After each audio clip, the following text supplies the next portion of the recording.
Your Excellency, Mr. David Cameron, Honorable Mr. Alan Yarrow, the Lord Mayor of London, ladies and gentlemen, it is a great pleasure for me to be with you this evening.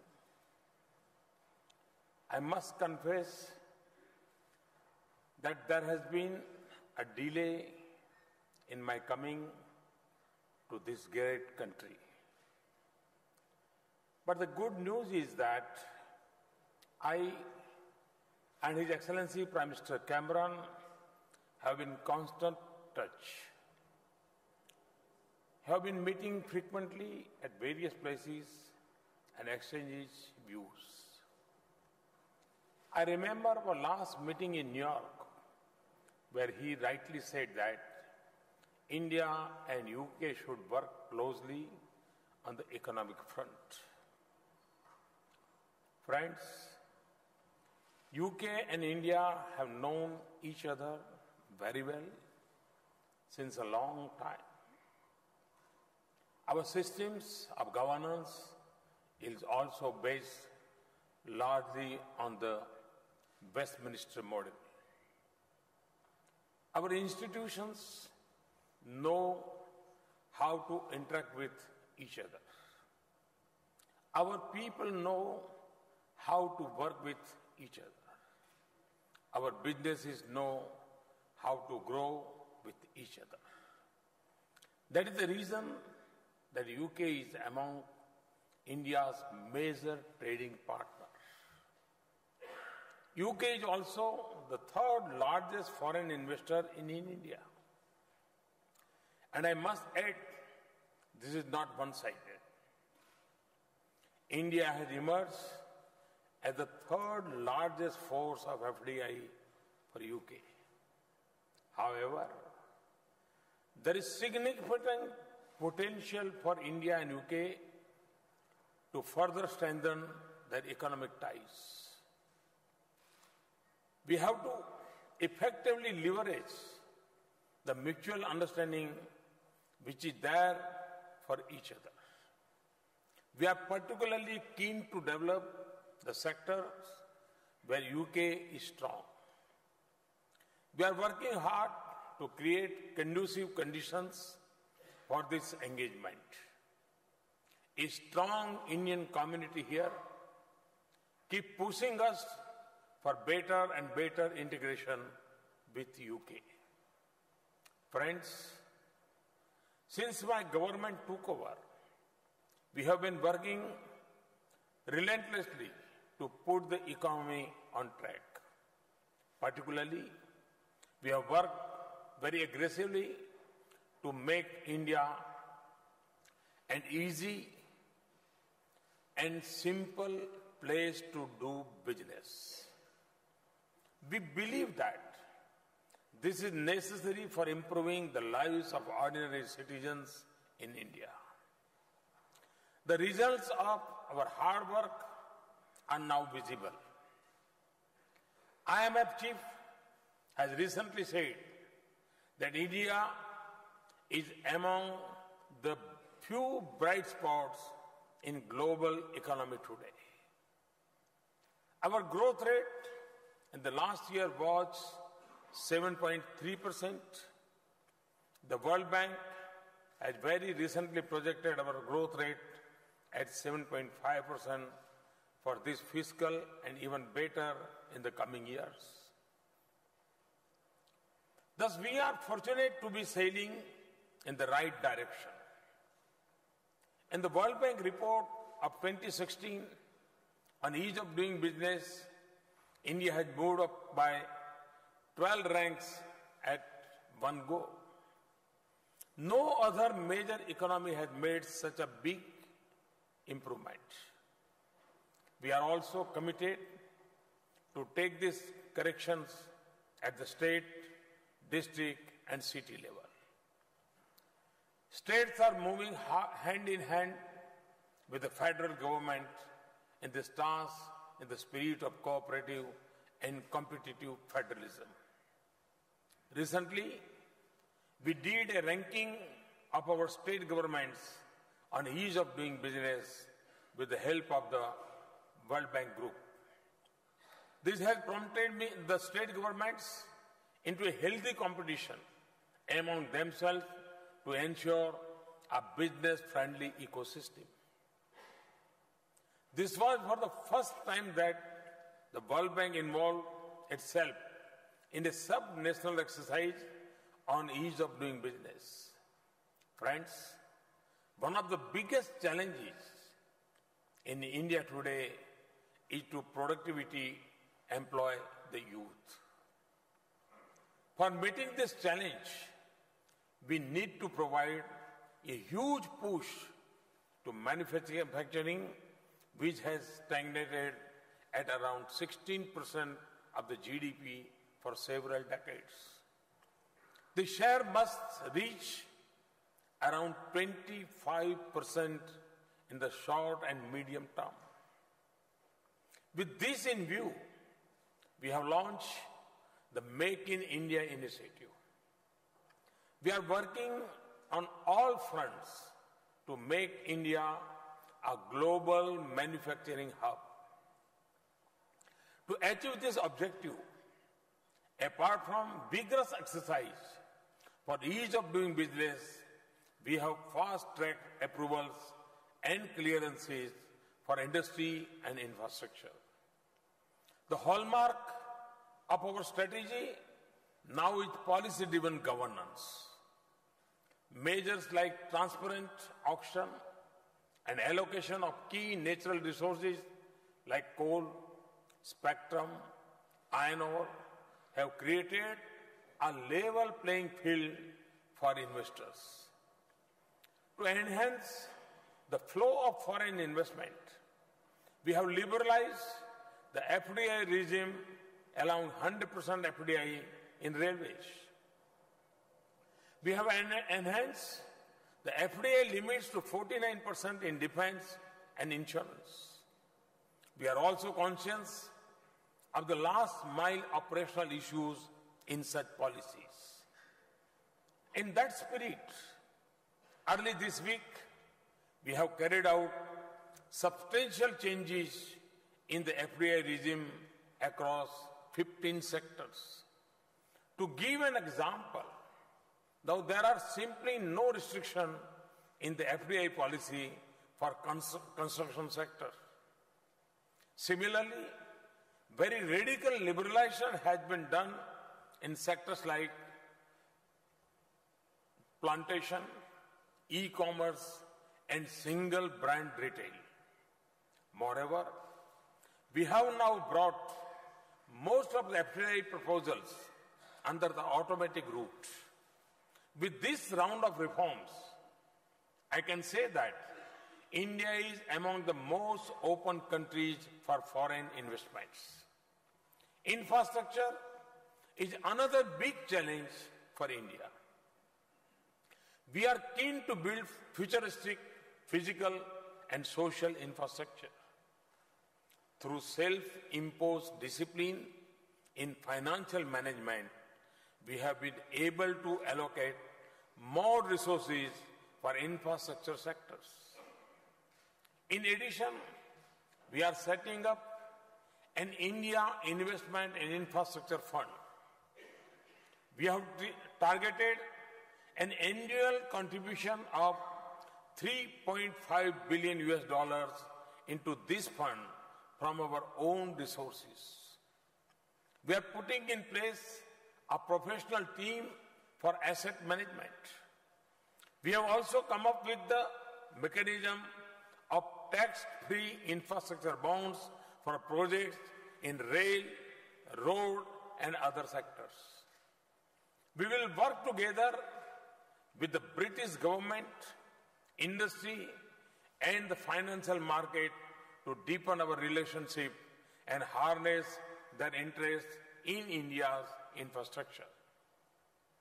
Very soon, these bonds will become strong instruments for engagement between our financial markets. Friends, there were a number of regulatory and taxation issues which were adversely impacting on the sentiments of foreign investors. We have taken a very decisive step to remove a number of long-pending concerns. To give you some example, we have expedited regulatory clearances, including security and environmental clearance. We have increased the validity period of defense industry licenses up to 18 years from 3 years previously. We have taken almost 60% of the defense items out of the licensing process and liberalized a number of restrictions like end-use certificate for the exports. We have clearly articulated that we will not resort to retrospective taxation and demonstrated this position in a number of ways. This includes not going for imposition of minimum alternate tax of FPIS.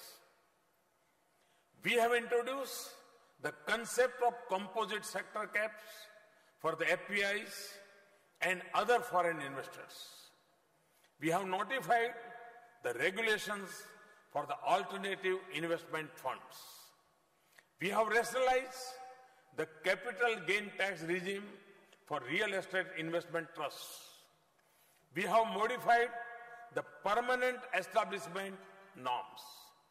We have also decided to defer the implementation of the general anti-avoidance rules for 2 years. We have introduced the GST bill in Parliament.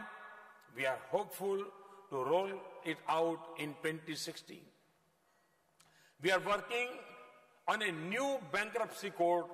The company law tribunal is soon going to be formed. Friends, we want to make sure that our tax regime is transparent and predictable. We are also keen to see that genuine investors and honest taxpayers get quick and fair decisions on tax matters. As a result of our initiatives, the sentiments for private investment and inflow of foreign investment have turned positive. FDI inflows have gone up by 40% compared with previous year's corresponding period. India has been recently ranked as the most attractive investment destination by Ernst & Young. In a ranking of the top greenfield investment destinations, in the first half of 2015, India is at number 1. Foreign Policy Magazine of USA has ranked India as number 1 FDI destination. In a study of 100 countries on growth, innovation, and leadership, India has been ranked number 1 by Frost and Sullivan. India has improved its UNCTAD ranking of investment activeness from 15th to 9th. India has also jumped 16 places on the World Economic Forum's Global Competitive Index. Moody's have upgraded the rating of India as positive. Thus, just 18 months, we have successfully restored the credibility of India in the eyes of global players. Through PPP, we are encouraging private investments in areas where earlier only government used to invest. We are also divesting our stake in the public sector enterprises to instill market discipline. We are keen to learn from your experience in structuring and implementing PPP projects. I am personally convinced and want to assure you that India is committed to protect intellectual property rights of all innovators and entrepreneurs. We have taken several initiatives for transparency and online processing in IP administration. A comprehensive national IPR policy is being finalized. Friends, we want your active involvement in translating our dreams into reality. Our commitment and aggressiveness to achieve the goal in a faster and effective manner offers immense opportunities to British companies. These opportunities range from building 50 million houses to setting up 100 smart cities, modernization of railway network, and redevelopment of stations to new railway corridors. Generation of 175 gigawatt of renewable energy to transmission and distribution networks. From national highways and bridges to metro rail networks. Such a huge potential for creation of infrastructure and production of goods will not be available in any other country.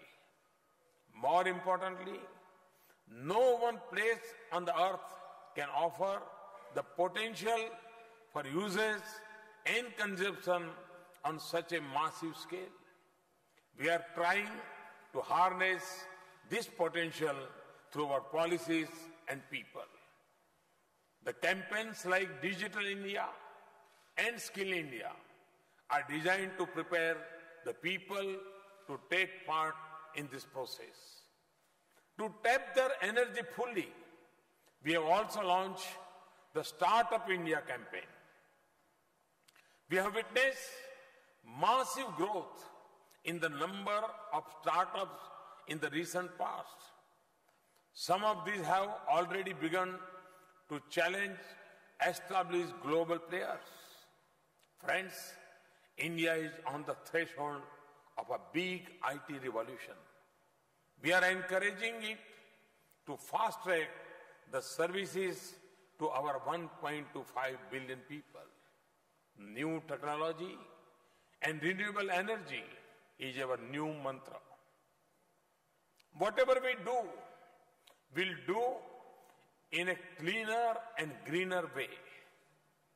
Energy efficiency, water recycling, waste to energy, clean India, and river cleaning are among those initiatives. These initiatives provide additional avenues for investment in modern technology and human resources. Ours is a country of the vibrant youth and a rising middle class. There is a huge domestic market in India. I have been saying that 3 Ds of democracy, demography, and demand is our basic strength. Moreover, talented young minds in India have now begun taking risks. They are preferring to become entrepreneurs. Thus, we have moved forward from D to E, which is entrepreneurship. Friends, necessary condition for take-off the Indian economy we have been created. Never before was India so well prepared to absorb talent, technology, and investment from outside. I can assure you that it will get better and better in the coming days. We will be open to welcome you, your ideas, innovations, and enterprises. We are open to carry out necessary corrections in our policies and procedures. Given the visionary and dynamic leadership of Prime Minister Cameron and his interest in India, I'm personally eager to work with the British government and companies With these words, I welcome you to India. I assure you of my personal care in making your dreams a reality. Many of you belong to India. Many of you are in India already.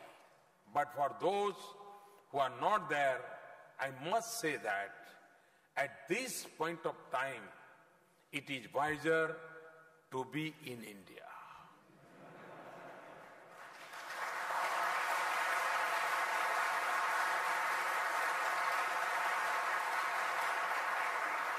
Further, we are making it easier to invest in India. And believe me, we are making it even better to make in India. Thank you. Thank you very much.